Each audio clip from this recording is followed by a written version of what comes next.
Ladies and gentlemen, if you want to find your seats.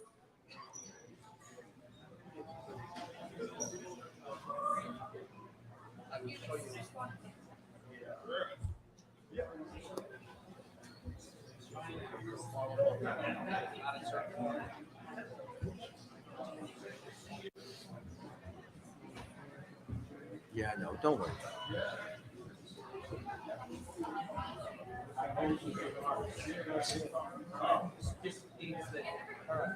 David has edited. Okay, hey, thank you very much. That's good. Believe me, that's good. How do you- Please do take seats if they're available. Very nice to have you. Ladies and gentlemen. I have the pleasure of just doing Good afternoon to everybody. My name is Susan Marinoff-Zausner, and I have the privilege of serving as president of the Intrepid Museum. And on behalf of all of our trustees and all of my Intrepid colleagues, I welcome you here today to commemorate Veterans Day. For us, this is, and for our country particularly, this is absolutely one of the most important days, and I'm so sorry for the feedback. Both for the museum and for the country, it is one of the most important days of the year. We set aside today to pay tribute to those who have served our nation in uniform and to remind them that their commitment, their sacrifice, their will to protect our freedom is never taken for granted. Your will, your commitment, your sacrifice is never taken for granted. And we know that this is the right place to hold this ceremony. This proud vessel in which we stand today served as home to 55,000 crew members over its 31 years of service. And there is nothing more inspiring to us at the Intrepid than our very own heroes, the men who served aboard this great ship. Now, many have passed, and some are not able to be with us today. However, may I ask all former crew members of the USS Intrepid who are with us today to stand and be recognized for your collective service to our country, and please remain standing.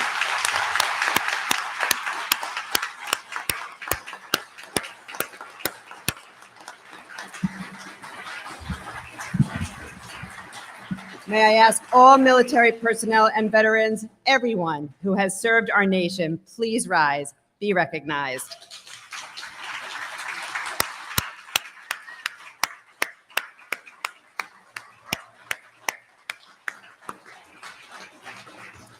So I'm very pleased to welcome some special guests that are joining us on stage today. The co-chairman of the Intrepid Museum, Mr. Ken Fisher, co-chairman of the Intrepid Museum, Mr. Bruce Mosler, commissioner of the New York City Department of Veterans Services, Lieutenant Colonel James Hendon, Commander, Navy Region Mid-Atlantic, Rear Admiral Christopher Gray. And I'd also like to welcome and recognize Captain Dan Bentz, Chief of Staff, Navy Region Mid-Atlantic, Lieutenant Colonel Paul Tanguy, Director of the Army Fordham ROTC Program, Director Public Affairs, Navy Region Mid-Atlantic, Beth Baker, and may I also welcome members of the crew of the Coast Guard's cutter Lawrence Lawson, which is visiting our pier today for Veterans Week. Thank you for all for being here.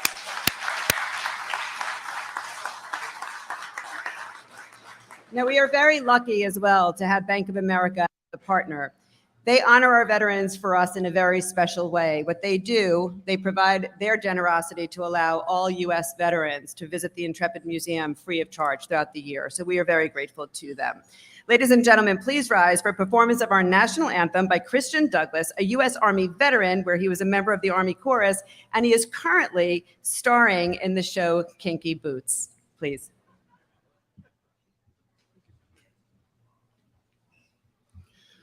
Oh, say, can you see by the dawn's early light what so proudly we hailed at the twilight's last gleaming, whose broad stripes and bright stars through the perilous fight o'er the ramparts we watched were so gallantly streaming, and the rocket's red glare, the bombs bursting in air, gave proof through the night that our flag was still there. Oh, say does that star-spangled banner yet wave o'er the land of the free and the home of the brave?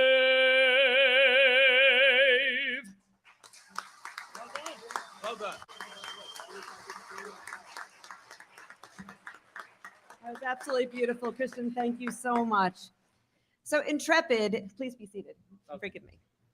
Intrepid in its time of active service was absolutely remarkable. It was engaged in World War II, in the Cold War, the Vietnam War, and the space race. It was decommissioned in 1974. It became a museum in 1982, and it was designated a National Historic Landmark in 1986. But the ship continues to serve today. For 40 years, Intrepid has served as the centerpiece of the entire Intrepid Museum complex, a leading cultural institution right here in New York City. And it is dedicated to the intersection of history and innovation, one that offers educational and programmatic learning opportunities to every population. It's our absolute privilege and it's our duty to protect, to preserve, and perpetuate this living history right here of this ship and the legacy of all those who served aboard her. So in everything we do, we strive to be welcoming and inclusive for all. I'm particularly proud, we're all particularly proud, of our extensive programming for veterans and their families. We offer military family programs that provide a safe space and supportive museum experience for returning service members and veterans to build community and ease the transition back home. Our Intrepid After Hours programs provide exclusive access to explore the museum, as well as an opportunity for veterans to share their own military experiences with each other. And our vet video chats facilitate social connections for veterans who cannot physically visit the museum. Our commitment to you, to them, is and always will be unwavering. Ladies and gentlemen, I am pleased to introduce a great American. He serves as chairman of the Fisher House Foundation, an organization best known for a network of what is now 93 comfort homes around the world where military and veterans families can stay at no cost while a loved one is receiving medical treatment. He was chairman of the organizing for the 2016 Invictus Games in Orlando, bringing the games to the United States. He's personally responsible for game-changing support for our service members and their families, and just this past October, he was the recipient of the prestigious Sylvanus Thayer Award at West Point. The co-managing partner of Fisher Brothers and the co-chairman of the Intrepid Museum, please welcome Mr. Ken Fisher.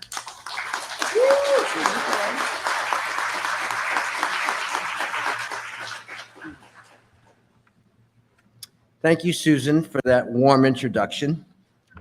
I would also like to extend a welcome to Commissioner Hendon and to Admiral Gray. Thank you for your service and for being here today.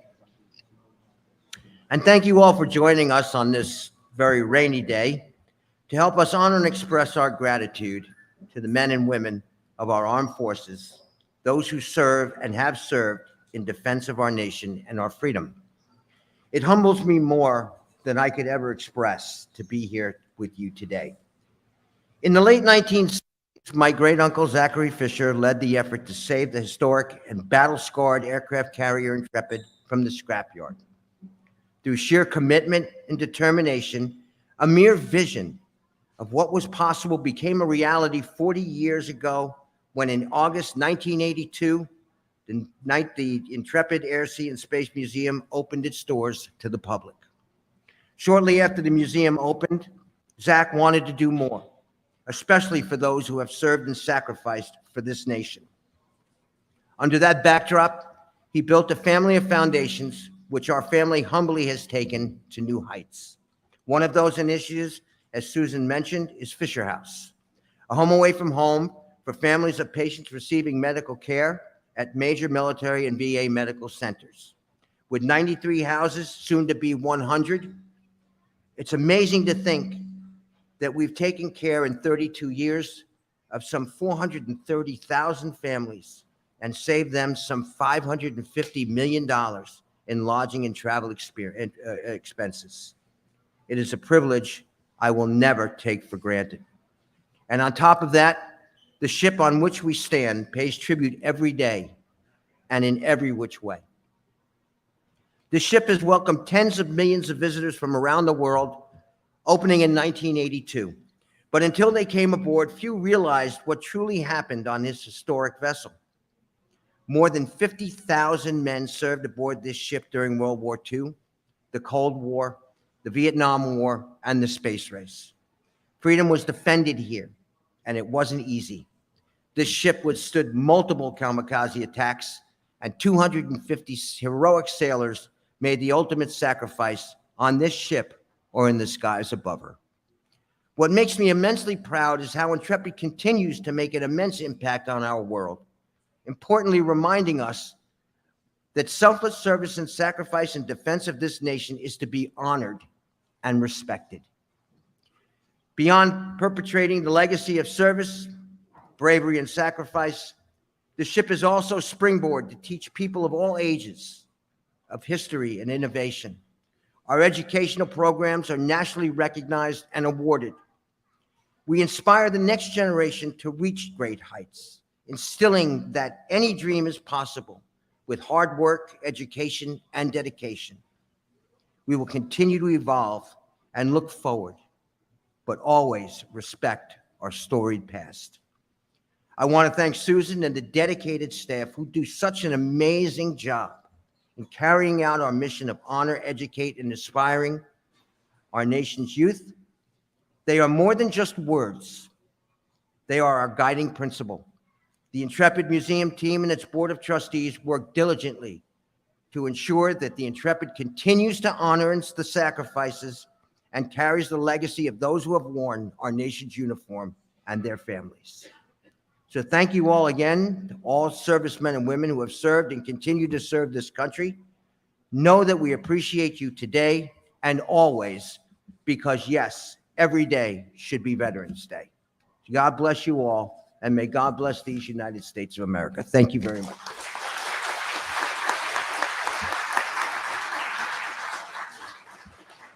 Thank you, Ken, so very much. And ladies and gentlemen, it is now my pleasure to introduce another great Intrepid leader. He is chairman of global brokerage of Cushman & Wakefield and helped to launch and now chairs Cushman & Wakefield's own veterans hiring platform known as the C&W Military and Veterans Programs. He served as chairman of the Business Executives for National Security for 2011 till 2017, and today he still serves as chairman emeritus on its executive committee. He's the interim chair of the Iraq and Afghanistan Veterans of America and serves countless other civic and charitable other organizations. Please welcome Intrepid Museum co-chairman, Mr. Bruce Mosler.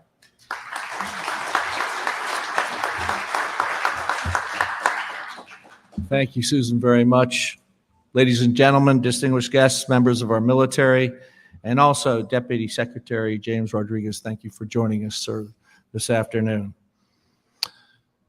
Ladies and gentlemen, on this day, we honor the half of the 1%, those who protect our freedoms, those who have worn the cloth of our nation and wear the cloth of our nation, and those who, whenever our nation has arrived at that hour of need and have asked, who shall we send and who shall go for us on this day?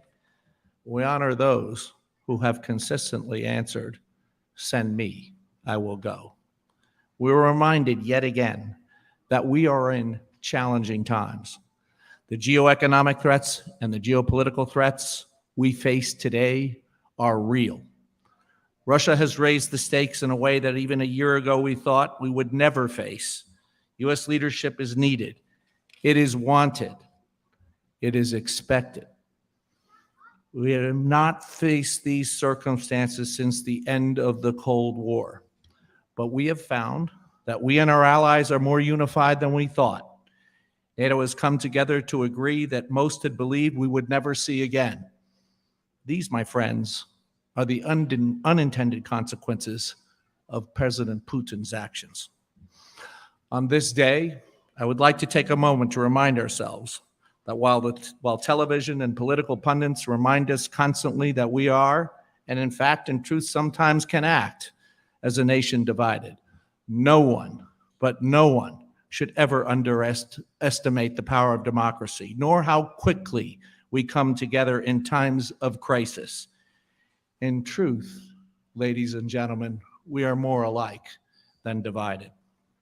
And I remind our foes and adversaries that, as President John F. Kennedy said, let every nation know, whether it wishes us well or ill, that we will pay any price, bear any burden, meet any hardship, support any friend, oppose any foe, to assure their survival and the success of liberty. So while the challenges are great, the men and women who answer our nation's call are equal, I assure you, to any challenge. And when their tours of duty are done, we would do well to remember, as I have said before, that they are our boldest and bravest, and they are made up and make up the most diverse workforce from which we can recruit. So, ladies and gentlemen, we must hire them, but not for charitable reasons, rather because their ability, their motivation, leadership, dedication, and high character will undoubtedly improve any organization's culture, morale, and yes, in fact, bottom line. Let me repeat how proud I am that this year Cushman & Wakefield ranks amongst the top military-friendly companies and in the top 10 companies overall with dedicated programs for veterans. I close with this. Our men and women in uniform are the reason our nation is and will continue to be strong. We owe them the deepest debt of gratitude. And as I mentioned before, much more than a mere thank you. So to paraphrase General George C. Marshall, they're the best damn men and women in the entire world. Thank you all. God bless you. God bless our veterans, and God bless America.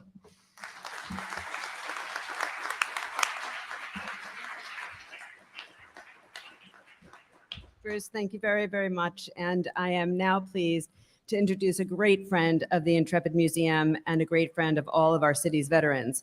He has led the New York City Department of Veterans Services since 2019. Previously, he served as director of the NYU Veterans Future Lab, a small business incubator for veterans and their spouses. Prior to that, he spent 7 years in the U.S. Army as an infantry officer deployed in Iraq and Afghanistan, and worked as an admissions officer for West Point, from which he graduated. An Army reservist, he acts as the New York City lead for the 75th Innovation Command. If you will help and join me welcoming Commissioner James Hendon.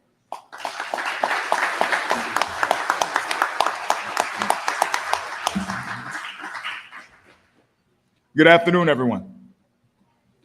First, I just want to start by giving honors and salutations to the great leaders who are here right now. Starting off with Susan Marinoff-Zausner, President, Intrepid Sea, Air, and Space Museum. Also want to call out our co-chairs for this Intrepid's Board of Trustees. That is my good friends Bruce Mosley, and Ken Fisher. Rear Admiral Scotty Gray, or Christopher Scotty Gray, Commander, Navy Mid-Atlantic Region. Also, all of our Intrepid former crew members, veterans who are here, and their families.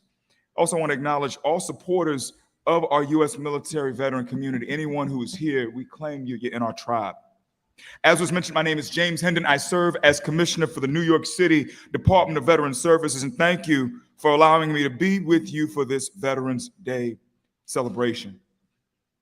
When I think about the Intrepid, I think about all the places in the world where this vessel has physically been and all the tasks that it has performed. You look at the Intrepid was a CV-11, or was a Fighting One, I believe. I think about places ranging from the Caribbean to Pearl Harbor, from the Central Pacific to Okinawa, Guantanamo Bay to Norfolk, and of course, the time spent in Vietnam. I think about missions ranging from submarine surveillance to astronaut retrieval. Long storied history, but at some point, I believe it was 1974, the Intrepid entered retirement. She stays still, may not be as mobile as she once was, but she stayed productive in her older age. Lessons about everything from submarines to boats to space shuttles to aircraft are taught here on this vessel. The museum has programming that targets in different ways the military community, general public, children with special needs, and other demographics. Once again, it can't move like it once did, but it still meets the mission that it is set out to accomplish, which is to promote the awareness and understanding of history, science, and service taught through its collections, exhibitions, and programming in order to honor our heroes, educate the public, and inspire our youth. When I was young, I had a grandparent who'd had a stroke, and certain things for him didn't move the way they used to, but his mind was so quick. And so even though he was still in certain ways, he was just ferocious. And I kind of feel like that when I think about this place where the Intrepid, I don't believe this vessel has moved a foot in the water, left, right, in some time now. Somebody can correct me if I'm wrong. Yet you continue to just travel at warp speed, and it is spectacular. You accomplish your mission, and when I look at this, I see the parallelism in what the Intrepid has done between the first mountain, the first career that she had, and what she's done in this second career. And that said, I challenge every person here, young, old, veteran, non-veteran, crew member, non-crew member, everybody. I challenge you to yourself be intentional in what you do with this chapter of your life, recognizing you have things behind you. Continue to move the needle and do what you need to do for your mission. And if I could, I pray that we can think about our mission of supporting our veterans and their families. I don't really need the words this time. I'll let the numbers talk. So we all are on the same sheet of music. 33.1% of all veterans who are eligible to use their VA-related benefits use it. Everybody else doesn't. That's the national number. 29.7% New York State, 24.6% New York City. Tell everybody you see me, there are 2 to 3 ghosts you don't see. Similar thing with the disability compensation. 27.8% of all of our veterans in this country has some sort of claim with the VA where they remit their compensation for things done to their mind and body while they served. Drops down to 20% in New York State, goes down to 16.5% in New York City. I woke up this morning, it was hard for me to think about Veterans Day because it has an S at the end, but we're not accounting for all of the veterans. You understand? There's so many of us who are missing, and I'm angry about it. I want to do something about it. I pray that you want to do something too, because think about the way that many of us here have benefited from being in this community. Imagine what it's like to be in the shadows and outside of it. And just remember that so many of us are outside of it. That's a message I just want to hit home with folks this Veterans Day. You know, the numbers, not the words, but the numbers point to the fact that many of our brothers and sisters just don't know what they don't know. And I think it's incumbent upon us to tell them. We got to put in this work. We have to do what we can. And I love the model of this ship. This place is 79 years old. And the Intrepid is a model for what it means to do this, to evolve, yet continue to be effective. I feel like that same logic is something that we can look at as well. Everyone can do something here too. Don't think this is something that is abstract. I'll come up with some things that we're able to do through our agency. I'll tell you some programs, but frankly, wherever you are, I just ask you to take some of your wisdom and take some of your time to try to help our brothers and sisters. That's it. If you're looking for something to do, we have a great program where we have volunteers call our veterans every Wednesday night called Mission Vet Check. You can do that from the comfort of your home. Just call in somebody and say, hey, I want to check in on you, make sure you're okay. We've also been working to set up mentors, working with the new service members who are coming home, try to combat veteran suicide. And I told folks earlier today, it's nyc.gov/vetmentor to fill out the form at nyc.gov/vetmentor. We'll follow up with you to try to get you in with some of these younger folks so we can do what we can to chop the tree on these veteran mental health issues. There's so many other things we do, but it's not about us. It's about, I only urge you to try to find some way to try to help our people. There's a book by a woman named Bronnie Rare. It's called The Top 5 Regrets of the Dying. It says, I wish I had the courage to live a life that was true to myself, not what others expected. I wish I hadn't worked so hard. I wish I had the courage to express my feelings. I wish I'd stayed in touch with my friends, and I wish I'd let myself be happier. I believe in my heart that by being right by our comrades, the same people to our left and right years ago, that we loved and were with, that by being right by them now, you can still take down so many of these regrets and not have them.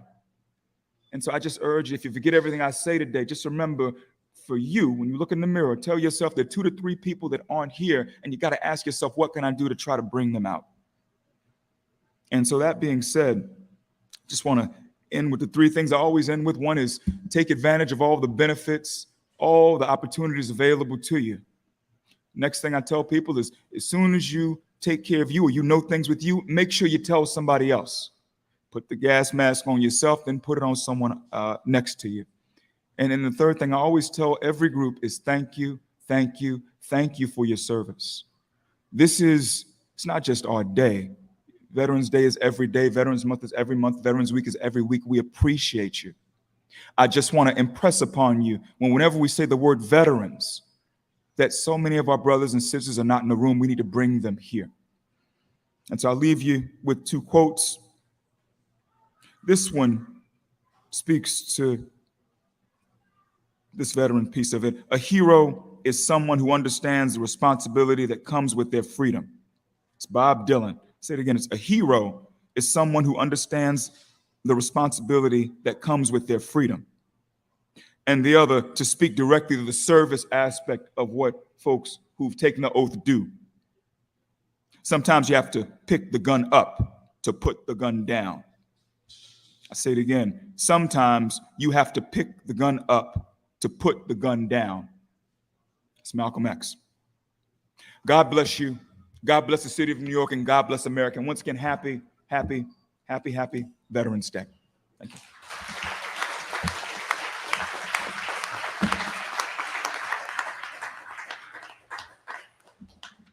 Thank you very, very much, Commissioner.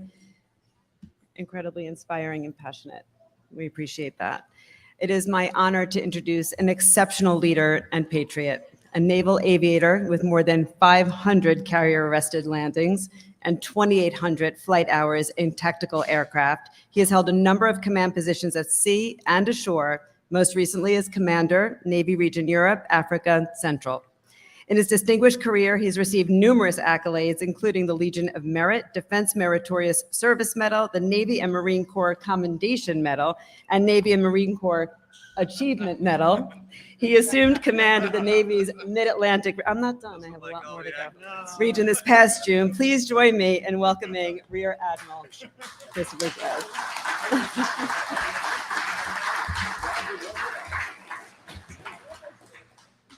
Wow. Yeah, that was, she would have talked longer than I would have talked. Thank you so much to the Intrepid Foundation. It is amazing, astonishing, and gratifying to come on board and to see this ship and the work that you've done to preserve a part of our nation's history. I want to talk a little bit as Veterans Day. For me, there's a couple of reasons why this is particularly consequential and meaningful to be here with you today. And I would say first and foremost, I believe that we are now in the most consequential time of my lifetime. And as a student of history, I look back for an equivalent time in our nation's history, and I liken it to the 30s before World War II, when there were nations and leaders out there who were looking to gobble up other countries for their own purposes, right? And we live in a challenging time, and the storm clouds of war once again are forming on our horizon. As Mr. Mosler referred to earlier, there's a European war going on right now. Who would have guessed that 2 years ago? In the Pacific, a near-peer competitor is intimidating Taiwan, is cutting off sea and airspace in an attempt to intimidate Taiwan. We have nations launching ballistic missiles in attempts to intimidate us and our allies. Other nations seeking to develop nuclear weapons. The threat of terrorism, asymmetric threats in the world today, new ways of conducting warfare that will present a challenge for us, and we have to be ready for that. Unfortunately, this country, for many reasons, I think the nature of who we often neglect to see the next conflict coming. And that has cost us dearly over our history, and we need to be ready in the future. And so with that as a background, I think that for me is very consequential and concerning. And I look around the audience today and I see all the veterans here. And I've always been taken, having only visited New York City only a couple of times in my life, but I was always taken by the fact that every time I came to New York City, especially in uniform, how welcoming, how appreciative the people of New York City are for my service. How many people I could tell you just in the last several days who have stopped me and thanked me and shook my hand. Thank you for your service. Overwhelming, really overwhelming support for our services. And for that, I thank you. And I oftentimes wondered why. I'll be honest with you. A couple of years ago, I served in a region, and they were not nearly as supportive, to put it in a nice way. And for the first time in my career, I had several people come up to me and say, and in one of those occasions, it was a spry 70-year-old lady. She walked up to me and she said, after I'd given a presentation on the Navy and the importance of our mission and why we were here, she walked up to me and she put her hands on her hips and said, "Why do we even need a Navy? It's just a big waste of money." And being from the South, and responding quickly, I said, "Well, bless your heart." And I said, "Ma'am, I wished that we lived in the world that you think we live in, but we don't. And if we let our guard down, the wolves will come in and rip us apart."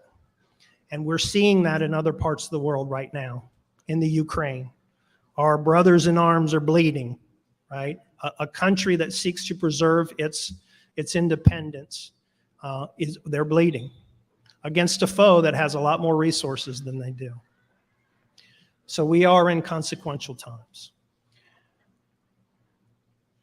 The second part, I think, when I look at this ship and I look at the veterans who've served in this ship, you all know that if you serve on a ship like this, you develop a close brotherhood and an affinity for this vessel, a vessel that was forged to defend this country when it was life or death for this country.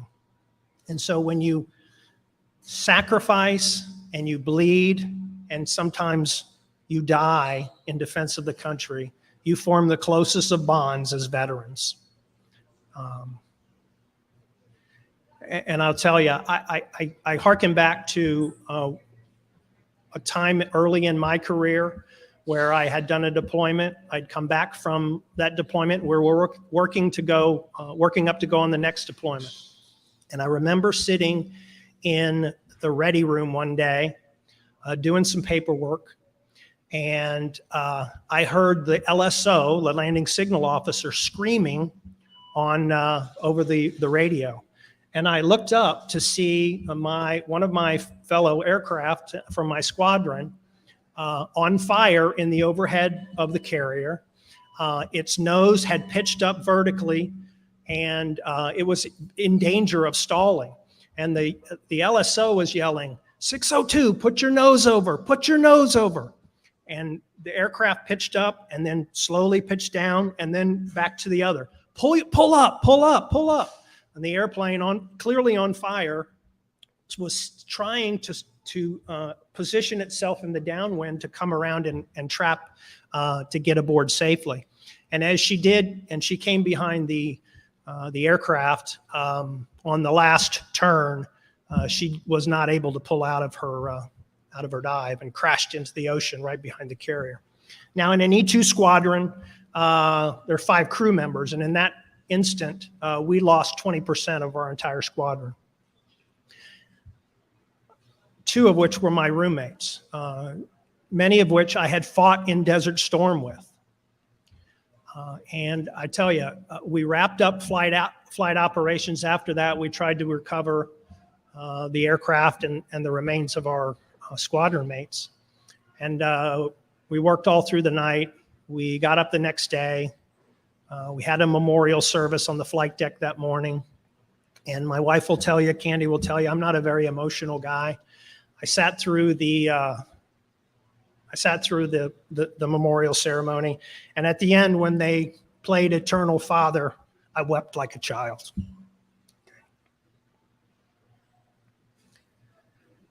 And then the memorial ceremony concluded, and I walked downstairs. I changed my uniform into a flight suit. I went to the ready room. I briefed the next mission, and within an hour and a half, we were launching aircraft again, continuing our training because we had a mission. And so when I talk about the brotherhood, I think everybody here who's wearing a hat or has served before has done that and more.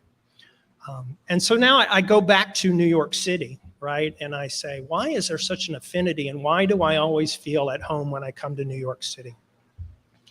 And I think more than ever, because those of us who have sacrificed and lost our comrades for New York City, especially in the post 9/11 environment, the same is true of New Yorkers. You have sacrificed, you have bled, and you have lost. And I believe that is the basis of the deep affinity that New York City has for our veterans and for our military. And for that, I'm eternally grateful. And I want to say in closing, thank you all our veterans and all our current service members for your dedication and service. We couldn't do it without you. The storm clouds are on the horizons. We need more like you. And I can tell you as a member of active duty forces right now, some may question this current generation. They will live up to the tradition that you lived up to. I guarantee it. I see it every day in them. So thank you again for your service and sacrifice. God bless our veterans. God bless New York City. God bless America.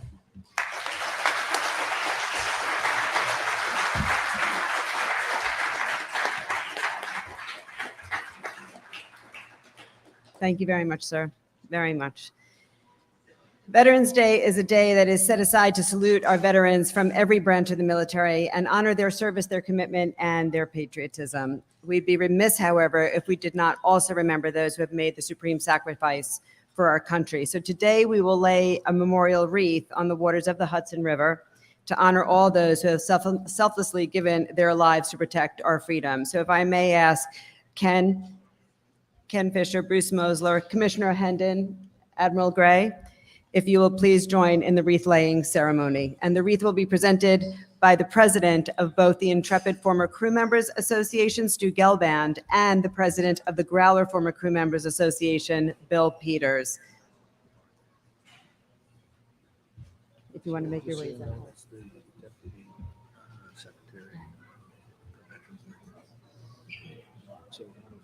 Okay.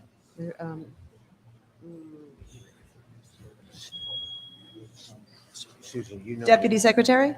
Come on. You know the Admiral has to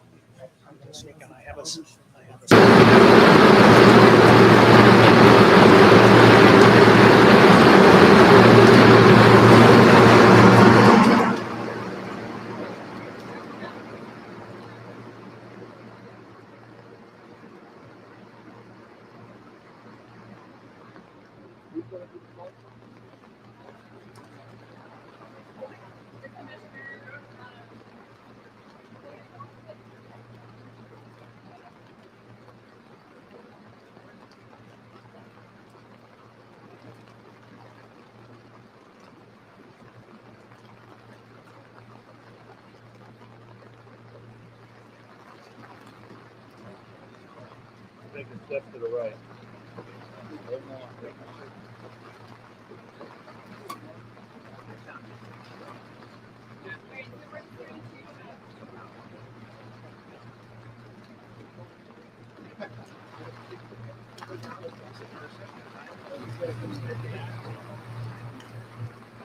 Okay, ready?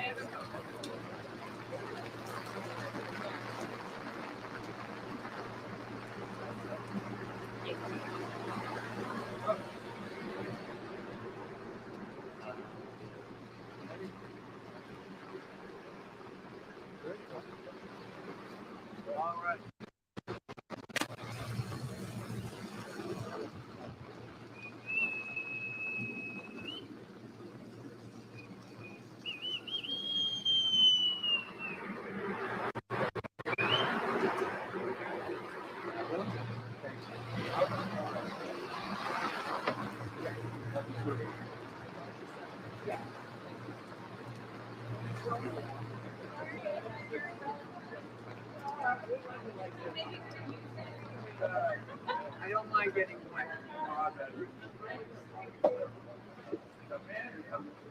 I'll be in touch.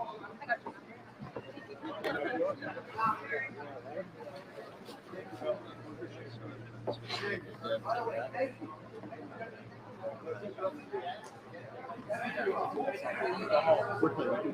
you.